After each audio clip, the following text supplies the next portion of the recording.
ശീതൽ, ശ്യാം ഉറപ്പായും കടുത്ത ജീവിത പോരാട്ടങ്ങൾ കടന്നുള്ള വരവാണ്. ശ്യാം എന്ന് വീട്ടുകാരിട്ട പേര് വിളി കേട്ട് വളർന്ന് ഒരു ബോധമുണ്ടാവുന്ന പ്രായം, അവഹേളനങ്ങൾ, അതിനുശേഷം ഇപ്പോൾ ട്രാൻസ്ജെൻഡർ ആക്ടിവിസ്റ്റായി, അഭിനേത്രിയായി, മോഡലായി, കരിക്കുലം കമ്മിറ്റി അംഗമായി ഇവിടം വരെ എത്തിയ യാത്രയെ ചുരുക്കി പറഞ്ഞാൽ എങ്ങനെയാകും അത് പറയുക ശീതൽ? ഏതൊരു മനുഷ്യനെ പോലെയും വളരെ സഹനം നിറഞ്ഞ അതിജീവനമായിരുന്നു എൻ്റെ ജീവിതത്തിൽ ഉണ്ടായിരുന്നത്. യഥാർത്ഥത്തിൽ പറഞ്ഞാൽ മറ്റ് മാർജിനലൈസ് ആയിട്ടുള്ള മനുഷ്യരെ കുറിച്ച് നമ്മൾ നോക്കുകയാണെങ്കിൽ അവരുടെ ജീവിതമായി അവർ അനുഭവിക്കുന്ന വിവേചനം അല്ലെങ്കിൽ ഡിസ്ക്രിമിനേഷൻ, സ്റ്റിഗ്മ എന്നൊക്കെ പറയുന്നത് പലതരത്തിലായിരിക്കാം. പക്ഷെ നമ്മളെ സംബന്ധിച്ചിടത്തോളം നമ്മുടെ ഐഡന്റിറ്റിയാണ് യഥാർത്ഥത്തിലുള്ള പ്രോബ്ലം. നമ്മുടെ സത്വബോധം എന്ന് പറയുന്നത് പ്രധാനപ്പെട്ട ഒന്നാണ്. അതെ അതെ. അപ്പൊ അതിനെ ഉൾക്കൊള്ളാൻ പറ്റാത്തവരായിരുന്നു എൻ്റെ ചുറ്റും ഉണ്ടായിരുന്നത്. അതെൻ്റെ കുടുംബമായിക്കോട്ടെ, ഞാൻ നിലനിൽക്കുന്ന സാമൂഹ്യ പശ്ചാത്തലമായിക്കോട്ടെ, എൻ്റെ ഇൻസ്റ്റിറ്റ്യൂഷൻ അല്ലെങ്കിൽ ഞാൻ പഠിച്ചിരുന്ന വിദ്യാഭ്യാസ സ്ഥാപനങ്ങളോ പൊതു ഇടങ്ങളൊക്കെ തന്നെ അങ്ങനെയായിരുന്നു. ഇത്തരം അവസ്ഥകളെയൊക്കെ തന്നെ മറികടന്ന് വേണം ഞാൻ ജീവിക്കാൻ എന്നുള്ളത് വളരെ വൈകിയാണ് മനസ്സിലാവുന്നത്. അപ്പൊ അതുവരെ ഞാൻ അനുഭവിച്ചിട്ടുള്ളത് ഞാൻ എന്താണെന്ന് തിരിച്ചറിയാനുള്ളൊരു അല്ലെങ്കിൽ വൈകിയ സമയമായിരുന്നു. ഞാൻ എപ്പോഴാണോ ഞാൻ ആരാണെന്ന് തിരിച്ചറിഞ്ഞത് അപ്പോഴാണ് എനിക്ക് യഥാർത്ഥത്തിലുള്ളൊരു സ്വാതന്ത്ര്യവും ജീവിക്കാനുള്ളൊരു ഉത്തേജനവും ഒക്കെ ലഭിച്ചിട്ടുള്ളത്. ശീതൾ, ഏറ്റവും കൂടുതൽ വാർത്തകളിൽ എന്താണ് സമൂഹ മാധ്യമങ്ങൾ എന്ന് പറയുന്നത് ശോഭനയുടെ ഫേസ്ബുക്ക് പോസ്റ്റിലാണ്. ഇനി എന്നെ ശോഭനയുടെ സാമ്യം പറഞ്ഞാലും വിളിക്കരുത്. അതൊരു രാഷ്ട്രീയ പ്രസ്താവനയായിരുന്നു. അതിന് സൈബർ ആക്രമണം കഴിഞ്ഞോ ഇപ്പോൾ? അല്ലെങ്കിൽ ട്രോളന്മാരുടെ ഭാഷയിൽ പറഞ്ഞ എയറിൽ നിന്ന് താഴെ ഇറങ്ങിയോ? ഇല്ല, ഞാൻ ഇന്ന് വരെ എയറിലാണ്. ഇപ്പോൾ സംസാരിക്കുമ്പോൾ പോലെ എയറിലാണ്. കാരണം ഞാൻ സോഷ്യൽ മീഡിയ ഉപയോഗിക്കുന്നത് 2006 മുതലാണ്. സജീവമാണ് താനും. ഓർക്കുട്ട് പോലുള്ള സംഭവങ്ങളാണ് ആദ്യം ഉപയോഗിക്കുന്നത്. 2008 ഞാൻ ഫേസ്ബുക്ക് സ്റ്റാർട്ട് ചെയ്യുന്നത് ഡെസ്ക്ടോപ്പിൽ. പിന്നെയാണ് നമുക്ക് എന്താ പറയുക, മൊബൈൽ ഫോൺ എന്ന് പറയുന്നൊരു സംഭവമൊക്കെ വരുന്നത്. അപ്പം ഇത്രയും കാലത്തെ ഒരു സോഷ്യൽ മീഡിയ ലൈഫ് എന്ന് പറയുന്നത് പടപൊരുതിയും അല്ലെങ്കിൽ സംസാരിച്ചും ഇതുപോലുള്ള വാക്കുകൾ കേട്ടും അതിനെതിരെ പ്രതികരിച്ചൊക്കെയാണ് മുമ്പോട്ട് പോയിട്ടുള്ളത്. കൊണ്ടും കൊടുത്തു അതിലെനിക്ക് ഉപകാരം ഉണ്ടായിട്ടുണ്ട്. അപ്പം ഞാൻ എൻ്റെ ജീവിതങ്ങളെക്കുറിച്ച് അല്ലെങ്കിൽ എൻ്റെ സമൂഹത്തെക്കുറിച്ചുള്ള ജീവിതങ്ങളെ ആദ്യമായി പകർത്തി എഴുതുന്നത് സോഷ്യൽ മീഡിയയിലാണ്, ഫേസ്ബുക്ക് പോലുള്ള നവമാധ്യമങ്ങളിലാണ്. അതുവഴിയാണ് എനിക്ക് കേരളത്തിലെ ആദ്യത്തെ ഒരു കോളം റൈറ്റർ ആവാനായിട്ട് സാധിച്ചത്. അതുവഴി ഞാൻ നിരവധി മാധ്യമങ്ങളിൽ ഞാൻ എഴുതുകയും സംസാരിക്കുകയും ഡിബേറ്റബിൾ ആവുകയൊക്കെ ചെയ്തിട്ടുണ്ട്. അപ്പൊ ഇപ്പോഴും നിരന്തരം ഞാൻ സംസാരിച്ചുകൊണ്ടിരിക്കുന്നത് എൻ്റെ ആശയങ്ങളാണ്. അതെന്റെ ശരിയാണ്. പലപ്പോഴും അതൊരു മറ്റൊരാളുടെ ശരിയാവണമെന്നില്ല. പക്ഷേ ഈ ശോഭന കേരളം ആദരിക്കുന്ന ഒരു നടിയാണ്. അതെ, ശോഭന കേരളീയത്തിന്റെ വേദിയിലുണ്ടായി. ശോഭന നേരത്തെയും ഇടതുപക്ഷത്തിന്റെ വേദികളിലുണ്ട്. പ്രധാനമന്ത്രി നരേന്ദ്രമോദിയുടെ വേദിയിൽ വരുന്നു. പോട്ടെ, ഇനിയിപ്പോ ശോഭന അത്തരത്തിൽ എല്ലാ രാഷ്ട്രീയ പാർട്ടികളും വിളിക്കുമ്പോൾ ഒരു കലാകാരി എന്നുള്ള നിലയ്ക്കല്ല. ശോഭനയുടെ ഉള്ളിലെ ഒരുപക്ഷെ സംഘരാഷ്ട്രീയം ഇനി വെളിപ്പെടുത്താൻ വേണ്ടി ആ പ്രോഗ്രാമിൽ പോയി എന്ന് വാദത്തിന് ശരിവെക്കട്ടെ. പക്ഷേ എന്നാൽ പോലും ഒരു കലാകാരി എന്ന നിലയ്ക്ക് പോലും പിന്നെ ശോഭന അംഗീകരിക്കില്ല എന്നുണ്ടോ? തീർച്ചയായിട്ടും അവരുടെ ഉള്ളിലെ കലാകാരിയെ ഞാൻ ഇപ്പോഴും അംഗീകരിക്കുന്നു. അവരുടെ ടാലന്റിനെയും സ്കില്ലിനെയും ഒക്കെ ഇപ്പോഴും റെസ്പെക്ട് ചെയ്യുന്നു. She's A human being. ആ ഹ്യൂമൻ ബീയിങ് എന്നുള്ള റെസ്പെക്ട് ഞാൻ കൊടുക്കുന്നു. ബട്ട് ഞാൻ ഉദ്ദേശിച്ച വിഷയം ഞാൻ 2 വാക്കേ ഞാൻ എഴുതിയിട്ടുള്ളൂ.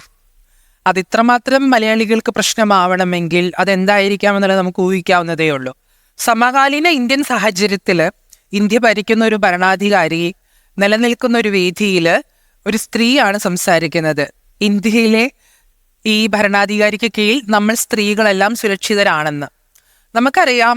ഇൻഡെക്സ് എടുത്ത് നോക്കിയാൽ ഇന്ത്യ സ്ത്രീകളുടെ സുരക്ഷയിൽ, പ്രത്യേകിച്ച് സ്ത്രീകൾക്ക് സുരക്ഷിതമായി നടക്കാൻ പറ്റാത്ത രാജ്യങ്ങളിൽ ഇന്ത്യ എത്രാമതാണ് നിലനിൽക്കുന്നത് എന്നുള്ളത്. ഇന്ത്യയുടെ സമകാലീന സാമൂഹ്യ സാഹചര്യത്തിൽ Dalit atrocities, woman atrocities, queer atrocities അല്ലെങ്കിൽ അത്തരത്തിലുള്ള മനുഷ്യർക്ക് നേരെയുള്ള വിവേചനങ്ങൾ, മുസ്ലിം മനുഷ്യർക്ക് നേരെയുള്ള വിവേചനങ്ങൾ, വംശീയത അല്ലെങ്കിൽ ഈ പറയുന്ന പരദേശീയതയൊക്കെ വളരെ കൃത്യമായി അഡ്രസ്സ് ചെയ്യുന്ന ഒരു സ്ഥലത്താണ് നമ്മളുള്ളത്. നമ്മൾ ദൂരേക്കൊന്നും പോകണ്ട. ഈ അടുത്ത കാലത്ത് സംഘപരിവാർ അധികാര സ്ഥാനത്തിൽ എത്തിയ ശേഷം ഇവിടെയുള്ള സിനിമാക്കാർ, സാമൂഹ്യ പ്രവർത്തകർ, മാധ്യമ പ്രവർത്തകർ, എഴുത്തുകാർ, സാഹിത്യകാരർ, കലാകാരർ ഇവരുടെ നേരെയൊക്കെ നടക്കുന്ന ആക്രമണങ്ങളെക്കുറിച്ച് മനസ്സിലാക്കുകയും അതിനെ ഒന്നും അറിയാത്ത ഭാവത്തിൽ എനിക്ക് ഇതിൽ മാധ്യമങ്ങൾക്ക് മുമ്പിൽ സംസാരിക്കാൻ തെല്ലും ഇഷ്ടമില്ല എന്ന് പറയുന്ന ഒരു ഭരണാധിക്ക് മുമ്പിലാണ് നമ്മൾ നിലനിൽക്കുന്നത്. പക്ഷെ ശോഭന മാത്രമായിരുന്നില്ല. ഇപ്പം ഞാൻ പറഞ്ഞിപ്പോൾ അതിനിപ്പുറത്തേക്ക് വന്നാൽ ഇപ്പോൾ ഗായിക ചിത്ര ഈ പ്രാണപ്രതിഷ്ഠാ ദിവസം വിളക്ക് കൊളുത്തണം എന്ന് ആഹ്വാനം ചെയ്തതാണ്. മമ്മൂട്ടി മോഹൻലാലും അക്ഷതം സ്വീകരിച്ചാണ് പ്രധാനമന്ത്രിയുടെ പക്കൽ നിന്ന്. ഇപ്പം അത് മമ്മൂട്ടിയുടെ കാര്യത്തിലേക്ക് എനിക്കൊന്ന് ശീതളെന്തോ ഒരു പിഴവ് പറ്റി എന്ന് പറഞ്ഞാൽ വേറെ ആളെ എനിക്ക് പിഴവ് പറ്റിയിട്ടില്ല. കാരണം മമ്മൂട്ടി ഇങ്ങനെ കൈ ചിത്രം ഇല്ലില്ല, ഇടുകയും ചെയ്തു. അതിന് പിന്നാലെ മമ്മൂട്ടി കൈകൂപ്പുന്ന ചിത്രങ്ങൾ ഒരുപാട് മമ്മൂക്ക കൈകെട്ടി നിൽക്കുന്ന ചിത്രത്തിന് മുമ്പ് മമ്മൂക്ക കൈകൂപ്പുന്ന വീഡിയോസും ചിത്രങ്ങളും ഞാൻ കണ്ടു. ഒന്ന് ആ ചിത്രം ഞാൻ എടുത്തത് മറ്റൊരാളുടെ വാളിൽ നിന്നാണ്. ഞാൻ അതിനു മുമ്പ് ഇത് കണ്ടു. മമ്മൂക്കയെ പോലെ ഒരാൾ കൈ കൂപ്പുന്നതിനുള്ള കൈ കെട്ടി നിൽക്കുന്ന ഒരു രംഗമാണ് എന്റെ മനസ്സിൽ. അത് അത് കഴിഞ്ഞിട്ട് ഷെയർ ചെയ്തു. അതൊരു മൊമെന്റിലെ ഫോട്ടോ ആണ്. അത് കഴിയുമ്പോഴേക്ക് കൈകൂപ്പലും അക്ഷരം സ്വീകരിക്കലും ഒക്കെ ഉണ്ട്. അപ്പൊ അത് കണ്ടപ്പോഴും എനിക്കതിൽ തെല്ലും പ്രശ്നമില്ല. കാരണം തോന്നിയില്ല. ഞാൻ മമ്മൂക്കയുള്ള ഒരു വാട്സപ്പ് ഗ്രൂപ്പിൽ അംഗമാണ്. ഞാൻ അംഗമായിരുന്നു. അതെ, ഞാറ്റുവേലയില്ല. അപ്പം മമ്മൂക്ക അതിലുണ്ട്. അപ്പൊ നമ്മള് ഷെയർ ചെയ്യുന്ന എല്ലാ കാര്യങ്ങളും അദ്ദേഹം കാണുന്നുണ്ട്. അദ്ദേഹം എന്നോട് റെസ്പോണ്ട് ചെയ്തില്ല. പക്ഷെ എന്നെ അതിശയിപ്പിച്ചത്, ഞാനിടുന്നത് 12/5 ഈ പോസ്റ്റ് ഇടുന്നത്. 1 അന്ന് വിവാഹമാണ് സുരേഷ് ഗോപിയുടെ മകളുടെ. അദ്ദേഹത്തിന്റെ മൂത്ത മകനായിട്ടുള്ള ഗൂഗിൾ അതിൽ താഴെ വന്ന് കമന്റ് ചെയ്തു. ആ സമയത്ത് അതെനിക്ക് തോന്നുന്നു മോദി ആ വേദി വിട്ട് പോയിട്ടില്ല. അപ്പോഴേക്കും ഇവര് വന്ന് കമന്റ് ചെയ്യാനായിട്ടുള്ള ഒരു സമയം കണ്ടു. സഹോദരിയുടെ കല്യാണമാണ്. യെസ്, അത്രയ്ക്കും പ്രശ്നമാവേണ്ട കാര്യമില്ല. കാരണം ഞാൻ അസ്വസ്ഥനാവരുത് എന്നാണ് പറഞ്ഞിട്ടുള്ളത്. അപ്പൊ അത് എന്നെ സംബന്ധിച്ചിടത്തോളം അദ്ദേഹത്തിന് കിട്ടിയ ലൈക്കോ കമന്റ്സോ ഒന്നുമല്ല. എന്റെ രാഷ്ട്രീയത്തിലാണ് ഞാൻ 2 വാക്കേ ഞാൻ എഴുതിയിട്ടുള്ളൂ. ഇത്രമാത്രം ഈ മലയാളി സമൂഹത്തിന് എന്നുള്ളതല്ല, ഈ സംഘപരിവാർ സമൂഹത്തിന് ഇത്ര പ്രശ്നമാവേണ്ടത് എന്തിന്റെ പേരിലാണെന്ന് എനിക്ക് മനസ്സിലാകുന്നില്ല.